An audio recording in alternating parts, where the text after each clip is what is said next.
প্রকৃতি প্রত্যয় এ বিষয়ের নাম শুনলেই অনেক শিক্ষার্থীর জ্বর এসে যায়।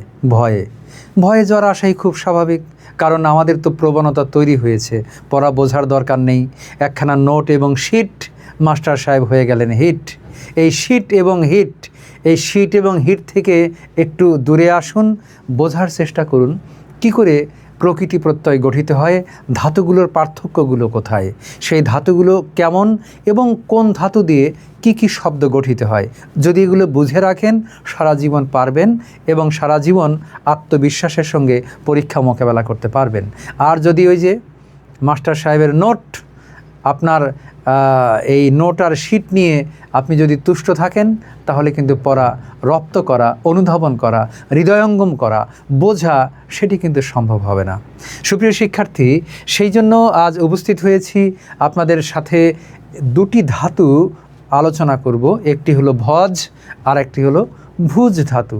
এই যে ভজ এবং ভুজ ধাতু, এই দুটি ধাতুর মধ্যে সামান্য একটু পার্থক্য, কিন্তু শব্দ গঠনের ক্ষেত্রে তাদের মধ্যে ব্যাপক পার্থক্য রয়েছে অর্থের। প্রথম ধাতুটি আমরা এখানে এনেছি, লক্ষ্য করুন, সেটা হচ্ছে আমাদের ভজ ধাতু। পরের ধাতুটি আমরা এনেছি ভুজ ধাতু। জাস্ট এইটায় এখানে রস্যকার আছে, এটার এখানে রস্যকার নেই, এইটুকুই পার্থক্য। এই দুটো ধাতু দিয়ে কিভাবে শব্দ গঠিত হয় এবং কি শব্দ গঠিত হয়, আজকের আলোচনা থেকে আপনি এটা শিখে যাবেন। এবং যদি মনোযোগ দিয়ে বোঝার চেষ্টা করেন, আমি নিশ্চয়তা দিচ্ছি লাইফ টাইম আপনি এটা আর ভুলবেন না। দয়া করে একটু মনোযোগ দিয়ে বোঝার চেষ্টা করবেন। দর্শক শ্রোতা, তাহলে আমাদের আলোচনার বিষয় কি? ভুজ এবং ভজ ধাতু। দেখি আমরা ভুজ এবং ভজ ধাতু দিয়ে কিভাবে শব্দ গঠিত হয়। এই যে ভজ, এই ভজটাকে আমরা বলতে পারি হচ্ছে এটা খাওয়া, ভোজন করা। এই ভজটাকে আমরা বলবো খাওয়া, এটা দুঃখিত। এই ভজটাকে আমরা বলবো হলো ভজন। ভজ মানে ভক্তি করা, প্রার্থনা করা, স্তুতি করা, বন্দনা করা, ইবাদত করা, প্রশংসা করা, সেটা হচ্ছে এই ভজ। আমরা সৃষ্টিকর্তার ভজন করি। আমরা মানুষ ভজলে সোনার মানুষ হবি, গানে যে আমরা বলে থাকি, মানুষ ভজলে মানে মানুষকে ভক্তি করলে, এই ভজ ধাতু থেকে সেই শব্দগুলো তৈরি হয়েছে। আর এই ভুজ ধাতু হচ্ছে খাওয়ার মূল, ভোজন করা। আমরা ভোজন করি, আকণ্ঠ ভোজনের স্বাস্থ্যহানি হয়। এই যে ভোজন মানে খাওয়া দাওয়া, তাহলে শব্দ কিন্তু আমি দুটো এখানে লিখে দেখাই। একটা হচ্ছে ভজন আর একটা হলো ভোজন। এই দুটো শব্দের মধ্যে পার্থক্য নিশ্চয়ই আপনারা বুঝে গেছেন, যে ভোজন হলো খাওয়া দাওয়া আর ভজন হলো স্তুতি বা বন্দনা বা প্রশংসা করা। এই ভজন গঠিত হয়েছে ভজ ধাতু থেকে, আর ভোজন গঠিত হয়েছে ভুজ ধাতু থেকে। সুতরাং এই মূলের পার্থক্য যদি আপনি না জানেন, তাহলে প্রত্যয় নির্ণয় আপনি কিন্তু গুলিয়ে ফেলবেন, একটার সঙ্গে আপনি আর একটাই মিলিয়ে ফেলবেন। খাওয়ার সঙ্গে ইবাদত, ইবাদতের সঙ্গে খাওয়া, এইটা কিন্তু তখন ভজঘট হয়ে যাবে। এই জন্য আপনি একটু মনোযোগ দিয়ে লক্ষ্য করুন প্রিয় শিক্ষার্থী।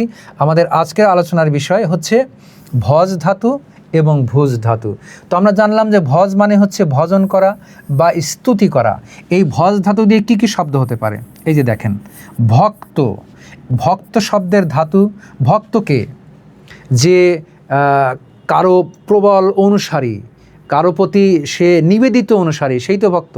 একজন সৃষ্টিকর্তার ভক্ত, একজন আল্লাহর ভক্ত, একজন বাবা মার ভক্ত, একজন শিক্ষকের ভক্ত, তাই না? একজন গানের ভক্ত, একজন খেলাধুলার ভক্ত।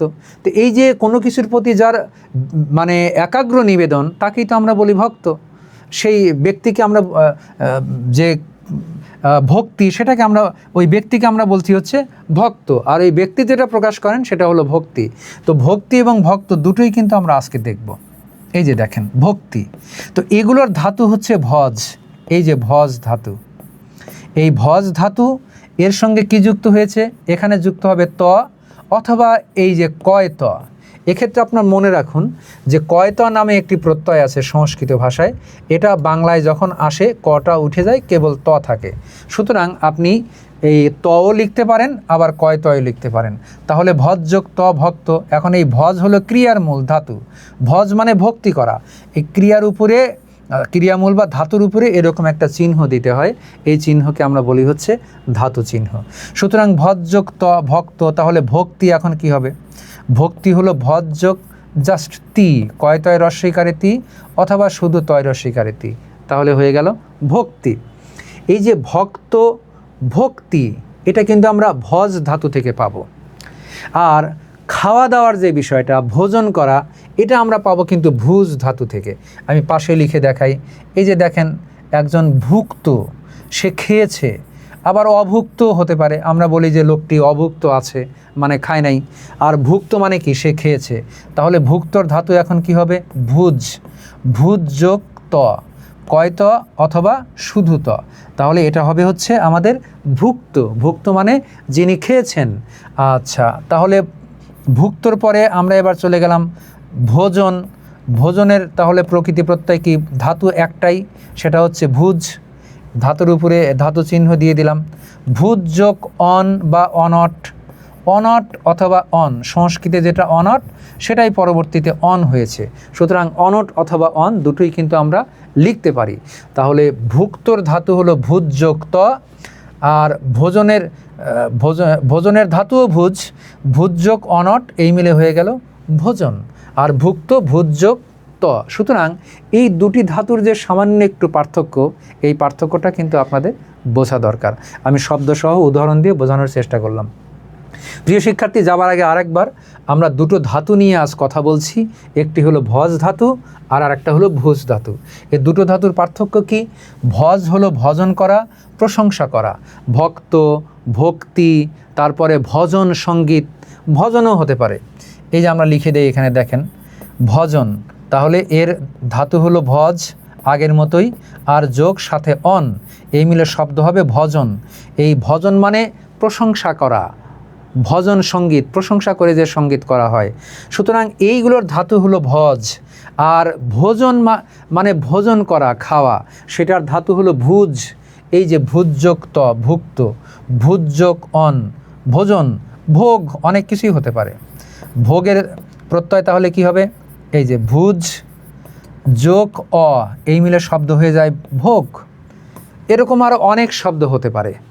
সুতরাং এই ভজ এবং ভুজ এ দুটোর পার্থক্য আশা করি আপনারা বুঝতে পেরেছেন। যদি এইটু শব্দটা একটু পড়ে আপনি বোঝার চেষ্টা করেন যে এই শব্দ দ্বারা খাওয়া দাওয়া সংক্রান্ত কিছু বোঝাচ্ছে নাকি ভক্তি শ্রদ্ধা সংক্রান্ত কিছু বোঝাচ্ছে। এই যে ভুক্ত মানে যে খেয়েছেন, ভোজন মানে খাওয়া, ভোগ মানে তো খাবার, দেবতার সামনে ভোগ দেওয়া হয়, তাহলে এগুলো খাওয়া দাওয়ার ব্যাপার। সুতরাং এই ধাতু হলো ভুজ। আর ভক্তি, প্রশংসা, স্তুতি, বন্দনা, সেটার ধাতু হচ্ছে এই যে ভজ। ভক্ত, সে তাকে ভক্তি করে, যে ভক্তি করে সেই তো ভক্ত। তারপরে ভক্তি, তারপরে ভজন, এগুলো কিন্তু সব ভজ ধাতু থেকে এসেছে। প্রিয় শিক্ষার্থী, আশা করি আপনি বুঝতে পেরেছেন। যারা আমাদের ক্লাস নিয়মিত শোনেন এবং দেখেন তাদের সকলের প্রতি আমাদের শুভেচ্ছা রইল। আর আপনারা মন্তব্যের ঘরে অবশ্যই জানাবেন দয়া করে যে আপনারা আরও কী রকমের আলোচনা পেতে চান বা কোন বিষয়টি বুঝতে আপনার সমস্যা হচ্ছে। আমরা চেষ্টা করব আপনাদের সামনে সেই বিষয়টি সহজ করে উপস্থাপন করার জন্য। সবাইকে অসীম শুভেচ্ছা জানিয়ে বিদায় নিচ্ছি। আমি নূরে মুস্তফা বাবু, শুভ বিদায়।